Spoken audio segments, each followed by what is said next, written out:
Sarebbe un diritto agevolarne la distruzione. Questo il commento degli abitanti di Fontanelle riguardo le palme del Viale Sicilia situate in un'area sepolta dalle sterpaglie. Ebbene, il delitto è stato purtroppo consumato, non dai soliti ignoti, perché ci sono infatti dei responsabili al comune di Agrigento che conoscevano i rischi cui andavano incontro non soltanto le palme, ma diverse aree del quartiere a causa delle sterpaglie.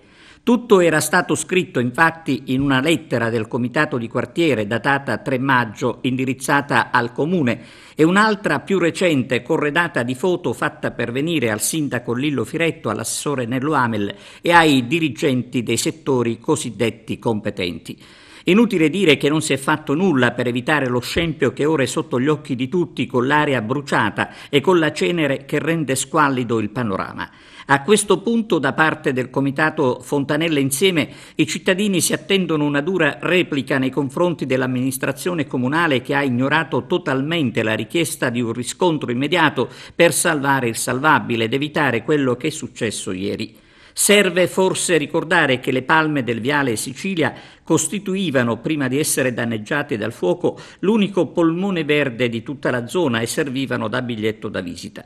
Adesso c'è chi vorrebbe denunciare alla magistratura quella che viene definita una vera e propria omissione che ha causato il danno ambientale. Qualcuno dovrebbe rispondere sul perché non si è intervenuti quando ancora si era in tempo.